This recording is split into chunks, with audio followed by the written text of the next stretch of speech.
Muy bien, son las 8 de la mañana con 39 minutos, lo adelantábamos antes del corte. Educación es lo que nos convoca, fundamentalmente el paro de profes, ¿no? Cuando Rita Cox en este momento ¿Te me desenchufé? desarticula el audífono. Perdón. Y me complica mucho la comunicación con quién está el teléfono en este minuto, que así que vamos a tratar de reponer. Perdón. todo el inconveniente. Muchas gracias. ¿Ahí sí. estamos bien? Sí, vamos a hablar del paro de profes. Ya se van a cumplir 2 semanas, un poquito más incluso, que el magisterio se encuentra movilizado a propósito de un petitorio que tiene 12 puntos aproximadamente. Hizo una propuesta el ministerio, llama a deponer el paro, que reconozcan los avances los profes, y los profes dijeron no pasa nada. Al parecer la piedra de tope continúa siendo la llamada deuda histórica, ¿no? A pesar de que le entregaron una serie de planteamientos respecto a varias de las cosas que pedían, no hay acuerdo hasta este minuto. Queremos conversar con quien integra la Comisión de Educación de la Cámara Baja, el diputado UDI, Jaime Belolio, está al teléfono. Diputado, ¿cómo le va? Buenos días. Buenos días, Iván, Rita, ¿cómo están? Muy buenos días, diputado. ¿Cómo está usted? ¿Sigue sentido Bien, tras el cambio de gabinete? Vamos a las consecuencias de eso primero, ¿le parece? Encantado. Mira, a mí primero me carga la discusión esa de si es que el gabinete tiene un UDI más, un RN más o un independiente aquí y allá. Me parece que es una discusión literalmente penca, de si... o sea, pareciera que a algunos les preocupa mucho más la militancia de alguien que el contenido del cargo. Ajá. O de cuál es la agenda que va a llevar adelante. Entonces, uno puede, comillas, tener una crítica sobre algún cambio, porque alguna persona que estaba haciendo una pega bien u otra, pero más que preocuparse del cargo en sí mismo, yo creo que hay que preocuparse del contenido del cargo. Entonces, para mí es completamente irrelevante si es que las nuevas personas son o no son de la UDI, de RN, de Bópoli o de quien sea, ¿Ya? sino que mucho más si es que coincide su agenda con la agenda que nosotros queremos, que tiene que ser la prioridad en el aspecto social de la clase media. ¿Y la agenda del ministro Sichel, por ejemplo, coincide con la de la UDI según su perspectiva, diputado? Yo espero que sí. Yo tengo una buena opinión de Sebastián, lo conozco además de la época universitaria en la cual nos tocó competir, pero después la vida nos fue uniendo en distintas cosas, así que a mí me hubiese gustado un cambio de gabinete más amplio, que también hubiera incorporado un cambio en el comité político, pero eso obviamente es una decisión del presidente, ya está, y ahora nos queda trabajar con los ministros para llevar adelante esa agenda. Entonces yo ya le escribí al ministro Sichel para decirle que no, al menos a mí me interesaba juntarme con él. Ajá. Para que se diera continuidad a la agenda social. La agenda del Ministerio de Desarrollo Social es súper importante, especialmente en la clase media protegida. Entonces me importa mucho más eso de si que él en el pasado había sido deseo o no. Pues ya es ministro, está ahí, entonces obviamente tiene una facultad de poder ejecutar cosas que le mejoren la calidad de vida a las personas. Diputado, y en ese sentido, ¿qué le parece el quehacer entonces de la presidenta de su partido, Jacqueline Van Rieselberghe, desde el viernes a esta parte que se ha estado marginando del debate como muestra, presumiblemente, de su disconformidad respecto justamente a lo que está pasando con la cartera de desarrollo social? A ver, a mí me pasa que yo no creo que el presidente haya querido hacer así como un gesto en el sentido de voy a castigar a la UDI porque voy a premiar a RN, que fueron los que me criticaron. Eso es súper absurdo. Además, tampoco es conocer cómo actúa el presidente Piñera. Él hizo los cambios porque tenía que hacerlo y probablemente pidió opinión a varios y tomó la decisión él simplemente. Entonces, hacer la primera crítica, ya, está bien, ok, suficiente. Pero de ahí seguir, me parece que ya es un poquito infantil. O sea, lo que la gente nos empieza a decir es, ya, pues, ¿hasta cuándo se ponen a pelear entre ustedes? O sea, tenemos una oposición durísima, que no nos deja avanzar en muchas reformas que son importantes. Entonces no tenemos tiempo para empezar a estos dimes y diretes entre la UDI y RN, que alguien dijo, que no dijo. Yo, si tienen esas opiniones u otras, está bien, que se llamen por teléfono, que se digan todas las cosas que tienen que decirse, pero tenemos que concentrarnos en una agenda política que necesita el país.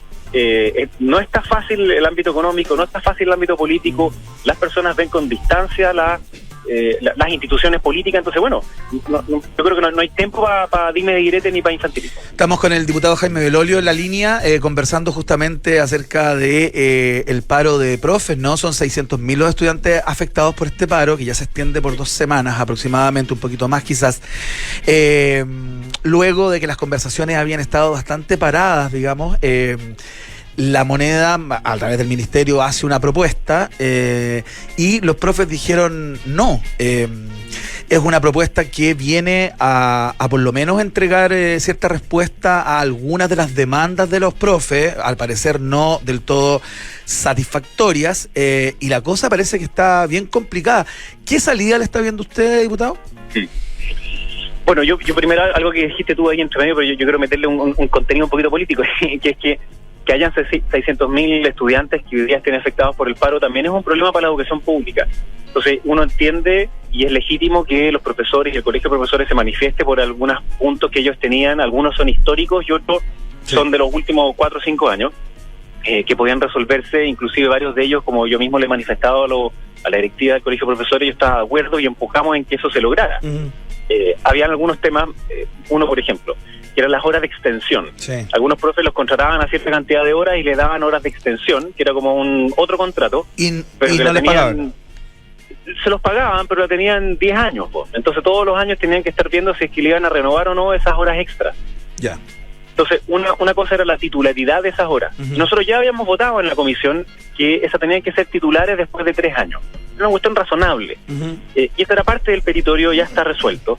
Habían otros temas que también eran de gestión y de otros que también fueron resueltos, pero hay algunos que son de súper larga data, como por ejemplo la deuda histórica, y entonces me parece que es injusto que se le exija solo a este gobierno resolverlo, cuando no se hizo lo mismo ni el gobierno pasado, ni en el anterior, ni en el anterior. A ver, pero digamos, diputado, que esa ha sido una deuda que los profesores han levantado, valga la redundancia, ¿no? Históricamente, todos los gobiernos han tenido que lidiar, y siempre uno de los puntos de cualquier tipo de petitorio por parte de los profes parte por ese, ¿no? De hecho, podemos sumar una cifra que es bastante fuerte. 14.263 docentes han muerto esperando esta reparación desde el año 81, cuando se traspasa la dependencia de colegios públicos a los municipales. O sea, 14.000 personas esperando esta deuda histórica. Sí, no, si ahí se generó una deuda previsional. Si eso es una cuestión que además la Cámara de Diputados varias veces ha hecho ya cuestión al respecto, y ha dicho sí, aquí se generó una deuda. El gobierno no ha querido, los gobiernos más bien, no han querido reconocerla por una cuestión de plata. Se han hecho algunos paliativos, llamémoslo así, que es una cuestión que se llama el bono laboral, algunos bonos de incentivo al retiro y otros mecanismos que terminan por paliar, digamos, parte de ese déficit. Si el punto que yo digo es que, dado que eso es una demanda histórica, ¿por qué se le exige solo a este gobierno el resolverla a tal punto de que hay paralización de clase? ¿Diputado? Eso es lo que a uno no le calza, porque los otros puntos que estaban ahí expuestos se estaban discutiendo hace más de un año con el subsecretario, porque la ministra entró en septiembre del año pasado, cuando el subsecretario ya tenía la mesa de negociación abierta. Se termina esa mesa de negociación, se van a paro los profes. Nosotros tratamos en la Comisión de Educación de generar un acercamiento. Se avanzaron en muchos puntos, entonces yo esperaría que se depusieran la paralización de clase y continúe, digamos, la mesa de trabajo para tratar de tener alguna respuesta, por ejemplo, en el ámbito de la deuda histórica, pero que no signifique paralización de clase, porque quienes más se perjudican al final son los estudiantes más vulnerables. Sí, en eso estamos de acuerdo. Ahora, le quería preguntar el punto quizás anterior a todo, que tiene que ver con la participación de la ministra Cubillo. ¿Usted cree que la ministra Cubillo está siendo un interlocutor escuchado y válido para los profesores? Porque vemos también otros puntos que son menos técnicos, por ejemplo, que tienen que ver con la denuncia de los testimoniadores para los actos de violencia, el castigo con cárcel para aquellas personas que agredan a los docentes, etcétera, etcétera. Entonces uno podría dividir los puntos entre lo más técnico, que tiene que ver justamente con el bolsillo, las horas de clase, y lo otro que tiene que ver con la seguridad, no solamente de los docentes, sino que también de los establecimientos, su infraestructura, los alumnos, los apoderados, etcétera. ¿La ministra Cubillo está siendo escuchada o ya hay a priori una distancia? Yo creo que la ministra está haciendo una muy buena pega en materia educacional, hablándole sobre todo al sentido común de la ciudadanía, y eso es algo que hasta recoge la misma encuesta CEP, y que algunos de sus máximos opositores, de los diputados me estoy refiriendo, adentro del Congreso ya preveían, y por eso le tienen tanta mala. Entonces yo a ellos les pediría que no se pongan tan nerviosos, que dejen que la ministra haga su pega. Con respecto al colegio de profesores, si es que el colegio de profesores se junta con el subsecretario, es lo mismo que juntarse con la ministra, se está juntando con la institucionalidad. ¿Cuál es la razón por la cual la ministra...? Entiendo que con el subsecretario no hay mucha onda en este minuto. Entiendo que no es un interlocutor muy válido para los profes. Yo creo que tienen buena onda, lo que pasa es que no ha podido darle respuesta satisfactoria a todos los puntos, que es distinto, digamos. Y como la ministra entró después de que el subsecretario ya había generado esa mesa, habría sido como raro, digamos, que hubiese sacado al subsecretario de una negociación que estaba llevando bien con los mismos profesores. Entonces, no es que ella esté ajena a esa negociación, ella está completamente presente.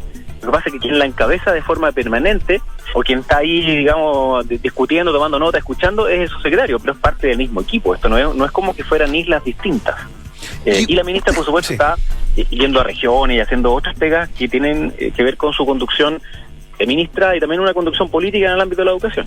¿Ustedes pueden jugar algún rol como comisión, diputados? Se lo pregunto. ¿Se han juntado ustedes con Mario Aguilera? ¿Han tenido intervenciones, encuentros como para tratar de arreglar este pastel, digamos, que se ve complicado, ¿ah? Sí, varias veces. Ya yo creo que las últimas 2 semanas el Colegio de Profesores ha estado por lo menos unas 3 veces. ¿Ya? Nosotros en el gobierno pasado, cuando hubo un paro de más de un mes por carrera docente, también ofrecimos la Comisión de Educación como punto de encuentro.